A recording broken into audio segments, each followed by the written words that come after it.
Block diagram बहुत ही ज़्यादा important है क्योंकि हम कंप्यूटर को अच्छे से तभी समझ सकते हैं जब हमें पता हो कि कंप्यूटर काम कैसे करता है।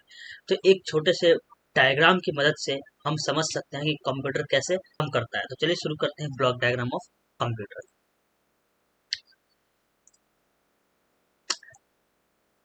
देखिए ये है ब्लॉक डायग्राम ऑफ कंप्यूटर। अब इसे ब्लॉक डायग्राम ऑफ कंप्यूटर इसे अच्छे से समझते हैं कि ये क्या होता है और कैसे काम करता है। तो देखिए ये है मेमोरी पार्ट, ये है मेमोरी का पार्ट, मेमोरी और स्टोरेज डिवाइस, और ये है सीपीयू, ये है सीपीयू, ये सीपीयू है और ये मेमोरी है, और ये है हमारा इनपुट डिवाइस और ये है हमारा आउटपुट डिवाइस। इनपुट डिवाइस यानी जैसे कि कीबोर्ड, माउस, और आउटपुट डिवाइस यानी मॉनिटर, प्रिंटर। तो चलिए समझते हैं ये कैसे काम करता है। तो देखिए कंप्यूटर में सबसे ज्यादा इंपॉर्टेंट है, कंप्यूटर के पास जब तक डेटा नहीं आएगा तब तक कंप्यूटर कोई काम नहीं कर सकता है। तो कंप्यूटर के पास सबसे पहले डेटा होना जरूरी है, और वो डेटा कहाँ से आएगा? डेटा यूजर के पास होता है। तो हम तो हमारे पास अगर डेटा है, यूजर के पास डेटा है, तो उसे कंप्यूटर के पास पहुंचाना जरूरी है। तो यूजर जो है, यूजर वो डेटा देता है इनपुट डिवाइस को। ये डेटा है, ये डेटा कहाँ पर है? ये यूजर के पास है। और ये डेटा कहाँ जाएगा? यूजर कहाँ देगा? इनपुट डिवाइस में। इनपुट डिवाइस जैसे कि कीबोर्ड, माउस। हम अपना डेटा कहाँ देते हैं? कीबोर्ड में देते हैं। हम अपना डेटा कीबोर्ड के दे देते हैं, फिर कीबोर्ड क्या करेगा? हमने अपना डेटा दे दिया इनपुट डिवाइस को, मान लीजिए कीबोर्ड। तो कीबोर्ड फिर उस डेटा को भेज देता है प्राइमरी मेमोरी। कहाँ भेज देता है? Primary memory. अब प्राइमरी मेमोरी क्यों भेजेगा? क्योंकि इनपुट डिवाइस डेटा को प्रोसेस नहीं कर सकता है, डेटा को स्टोर नहीं कर सकता है। इसका काम है सिर्फ यूजर से डेटा लेना। इसलिए इनपुट डिवाइस क्या करेगा? यूजर से डेटा ले लेगा। अब यूजर से डेटा लेने के बाद इनपुट डिवाइस क्या करता है? उसे प्राइमरी मेमोरी के पास भेज देता है। प्राइमरी मेमोरी के भेजने के बाद अब क्या हो गया? प्राइमरी मेमोरी क्या करता है? प्राइमरी मेमोरी सिर्फ टेम्पररी डेटा को स्टोर करता है। प्राइमरी मेमोरी सिर्फ और सिर्फ टेम्पररी डेटा को स्टोर करता है। ये भी डेटा को प्रोसेस नहीं कर सकता है, और ये टेम्पररी यानी कुछ समय के लिए डेटा को स्टोर करता है, हमेशा के लिए डेटा को स्टोर नहीं करता है। तो फिर प्राइमरी मेमोरी के पास से फिर डेटा कहाँ जाएगा? फिर डेटा जाता है सीपीयू में। फिर डेटा जाता है सीपीयू में। क्यों सीपीयू में क्यों जाएगा? क्योंकि हम कंप्यूटर को डेटा क्यों देंगे? कंप्यूटर को डेटा हम देते हैं प्रोसेस करने के लिए।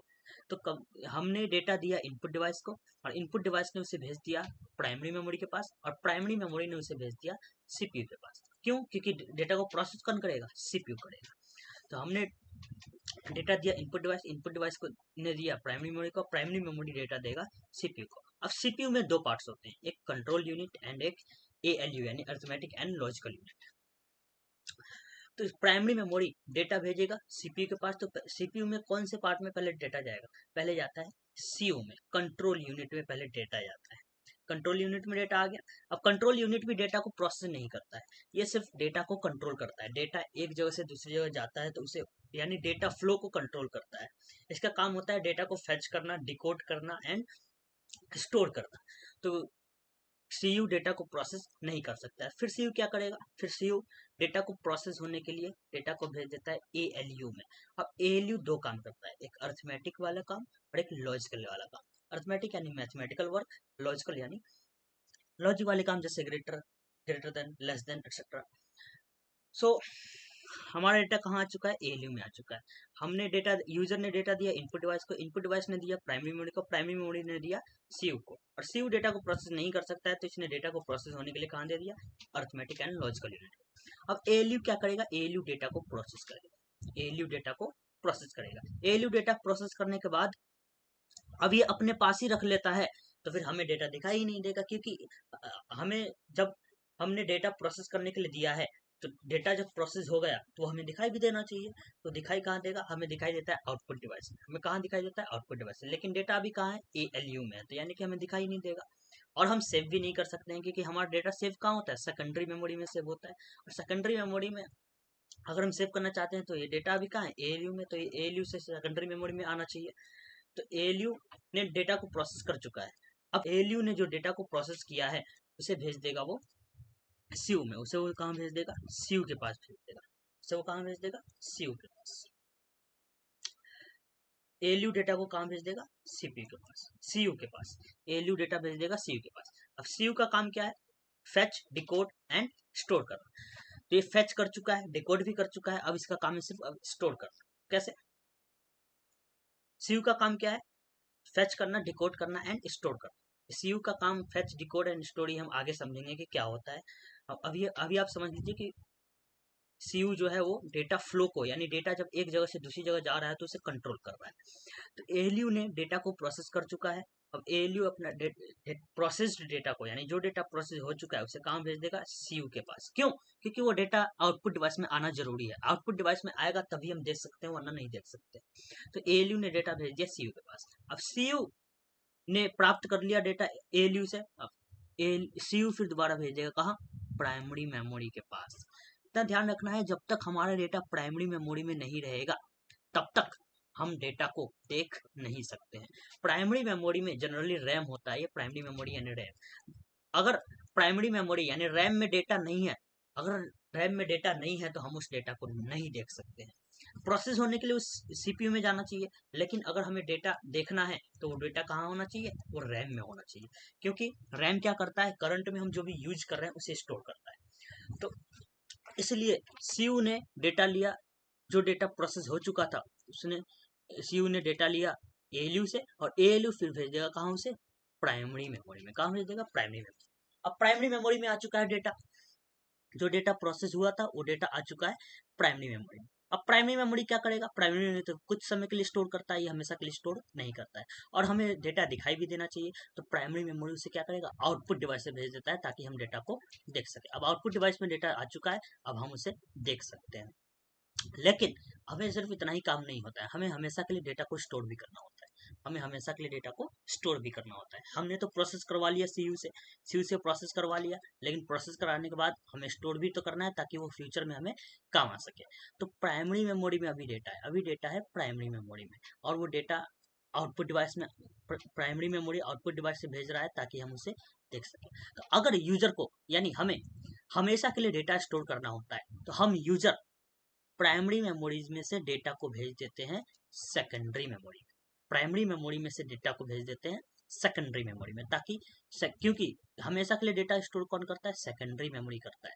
तो सेकेंडरी मेमोरी में डेटा भेजना जरूरी है, तभी वो हमेशा के लिए स्टोर हो पाएगा।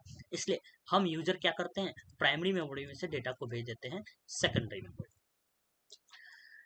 अब यहाँ पर एक और एरो बना हुआ है, देखिए यहाँ पर एक और एरो बना हुआ है कि सेकेंडरी मेमोरी में से डेटा आ रहा है प्राइमरी मेमोरी। इसका मतलब क्या है, देखिए जो भी डेटा सेकेंडरी मेमोरी में सेव रहता है, यानी हमने हमेशा के लिए सेव कर दिया सेकेंडरी मेमोरी, तो हम उसे यूज भी तो कभी ना कभी करेंगे। तो हम उसे यूज करते हैं, तो जैसे ही हमने उसे ओपन किया तो वो सेकेंडरी मेमोरी में जो भी डेटा होता है वो कहाँ आ जाता है, प्राइमरी मेमोरी में आ जाता है। क्यों? क्योंकि हमने जो ओपन किया है वो प्रोसेस होने के लिए सीपीयू में जाना जरूरी है, और सीपीयू से डायरेक्ट कम्युनिकेट सिर्फ प्राइमरी मेमोरी करता है, सेकेंडरी मेमोरी नहीं करता है। इसलिए जो भी हमने डेटा स्टोर कर रखा है सेकेंडरी मेमोरी में, वो डेटा पहले जाना जरूरी है कहाँ, प्राइमरी मेमोरी। प्राइमरी मेमोरी के पास फिर जाएगा फिर सीपीयू में, सीपीयू में कहाँ, सीयू में, और सीयू के बाद जाएगा वो अर्थमेटिक एंड लॉजिकल यूनिट। इस तरीके से कंप्यूटर काम करता है। पहले यूजर डेटा देता है किसको, इनपुट डिवाइस को, और इनपुट डिवाइस उस डेटा को कहाँ दे देता है, प्राइमरी मेमोरी में। अब प्राइमरी मेमोरी टेम्पररी डेटा को स्टोर करता है, और ये डेटा को प्रोसेस नहीं कर सकता है, इसलिए ये डेटा सीपीयू में भेज जाता है। कहाँ भेज जाता है, सीपीयू में। और सीपीयू में भी पहले कहाँ जाता है, वो सीयू में जाता है, यानी कंट्रोल यूनिट में जाता है। कंट्रोल यूनिट भी डेटा को प्रोसेस नहीं कर सकता है, ये सिर्फ डेटा को फेच करता है, डिकोड करता है एंड स्टोर करता है। तो कंट्रोल यूनिट फिर कहाँ भेज देगा उस डेटा को, प्रोसेस होने के लिए अर्थमेटिक एंड लॉजिकल यूनिट में सीयू डेटा को भेज देता है। एएलयू में प्रोसेस होगा, प्रोसेस होने के बाद फिर दोबारा वो आ जाता है एएलयू में, और एएलयू में तो डेटा स्टोर हो नहीं सकता है, इसलिए एएलयू फिर उसे कहाँ भेज देता है, प्राइमरी मेमोरी में। अब प्राइमरी मेमोरी अगर हमें डेटा देखना होता है तो प्राइमरी मेमोरी उसे कहाँ भेज देता है, आउटपुट डिवाइस में भेज देता है। और अगर यूजर को डेटा को हमेशा के लिए सेव करना है तो प्राइमरी मेमोरी में से यूजर क्या करता है, प्राइमरी मेमोरी में से डेटा को भेज देता है सेकेंडरी मेमोरी में, जिसे हम सेव करना कहते हैं। हम जब सेव करते हैं तो सेव करने से पहले वो डेटा रहता है प्राइमरी मेमोरी में, और प्राइमरी जैसे ही हम सेव करते हैं तो सेव करने के बाद वो डेटा चला जाता है कहाँ, सेकेंडरी मेमोरी में, ताकि वो हमेशा के लिए स्टोर हो सके। और देखते हैं आगे क्या है। ये मैंने वही लिख रखा, जो मैंने अभी समझाया वही लिख रखा है।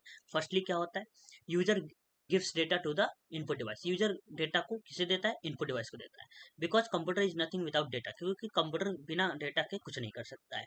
And we user gives data to the computer, हम यूजर डेटा देते हैं किसको, कंप्यूटर को, तभी वो काम करता है, वरना काम नहीं कर सकता है।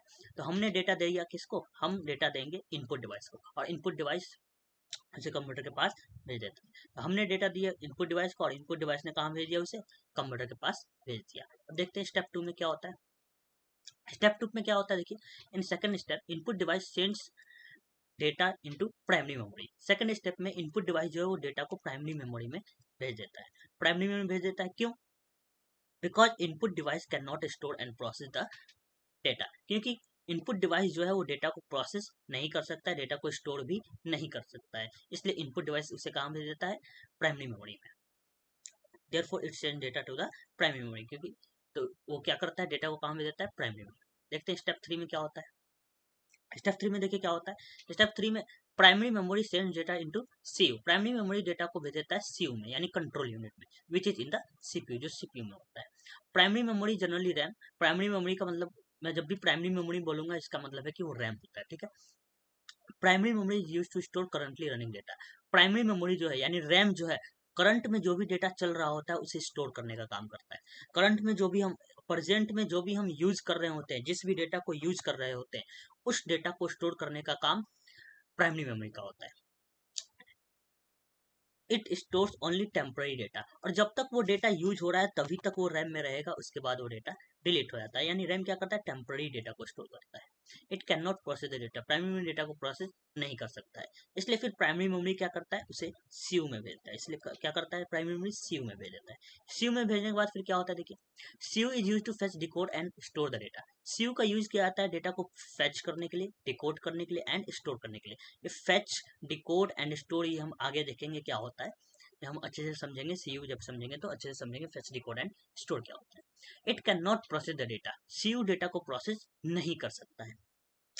Therefore it send data into ALU, इसलिए ये डेटा को कहाँ भेज देता है, एएलयू में भेज देता है, फॉर प्रोसेसिंग। प्रोसेसिंग के लिए या मैथमेटिकल और लॉजिकल टास्क के लिए सीयू क्या करता है, उस डेटा को भेज देता है कहाँ, एएलयू में, एएलयू में भेज देता है। फिर देखते हैं आगे उसके बाद क्या होता है। स्टेप 5 में देखिए क्या होता है, ALU which is in the CPU. ALU जो सीपीयू में होता है उसे प्रोसेस करता है, डेटा को प्रोसेस करेगा। एएलयू क्या करेगा, डेटा को प्रोसेस करेगा। ये एक सीपीयू का कंपोनेंट है जो डेटा को प्रोसेस करने का काम करता है और मैथमेटिकल एंड लॉजिकल ऑपरेशन को परफॉर्म करता है। After processing it sends process data information to the CPU. अब प्रोसेस हो चुका है, एएलयू में डेटा, एएलयू ने डेटा प्रोसेस कर दिया, तो एएलयू से डेटा प्रोसेस करने के बाद उसे कहाँ भेज देगा, सीयू में भेज देगा। क्योंकि एएलयू अगर अपने पास ही रख लेता है तो हमें आउटपुट डिवाइस में दिखाई नहीं देगा और हम उसे स्टोर हमेशा के लिए स्टोर भी नहीं कर सकते हैं, इसलिए एएलयू क्या करता है, उसे सीयू में भेज देता है और सीयू भी डेटा को स्टोर नहीं कर सकता है। तो देखते हैं फिर स्टेप 6 में क्या होता है। After received information from ALU, ALU से डेटा रिसीव करने के बाद सीयू क्या करेगा, सीयू उस डेटा को भेज देता है प्राइमरी मेमोरी। सीयू उस डेटा को कहाँ भेज देता है, प्राइमरी मेमोरी में भेज देता है। Because for storage and display the data into output device, हमें डेटा को हमेशा के लिए स्टोर करने के लिए या डेटा को आउटपुट डिवाइस में शो करने के लिए डेटा प्राइमरी मेमोरी में होना जरूरी है, इसलिए सीयू उस डेटा को कहाँ भेज देता है, प्राइमरी मेमोरी में भेज देता है for store and display purpose the data. फिर देखते हैं स्टेप 7 में क्या होता है। After received information from the CU, CU से डेटा रिसीव करने के बाद प्राइमरी मेमोरी फिर क्या करेगा, primary memory send that data to output device. Primary memory उस डेटा को आउटपुट डिवाइस से भेज देता है डिस्प्ले करने के लिए, ताकि यूजर उस डेटा को देख सके। After that if user wants to save data, अगर उसके बाद क्या होता है, अगर यूजर हमेशा के लिए डेटा को सेव करना चाहता है तो यूजर क्या करेगा, प्राइमरी मेमोरी में से डेटा को भेज देता है कहाँ, सेकेंडरी मेमोरी में। प्राइमरी मेमोरी में से यूजर डेटा को कहाँ भेज देता है, सेकेंडरी मेमोरी, ताकि वो परमानेंटली स्टोर कर सके। तो परमानेंटली डेटा को स्टोर करने के लिए प्राइमरी मेमोरी में से डेटा को सेकेंडरी मेमोरी में भेजने का काम कौन करता है, यूजर करता है। ये अपने आप नहीं होता है, ये यूजर करता है। तो आई होप आपको ये पूरे अच्छे से समझ में आ गया होगा ब्लॉक डायग्राम ऑफ कंप्यूटर। ये ब्लॉक डायग्राम बहुत ही ज़्यादा इंपॉर्टेंट है, इससे हमें पता चल जाता है कि कंप्यूटर कैसे काम करता है। आई होप आपको अच्छे से समझ में आ गया होगा। मिलते हैं अगले वीडियो में। Thank you.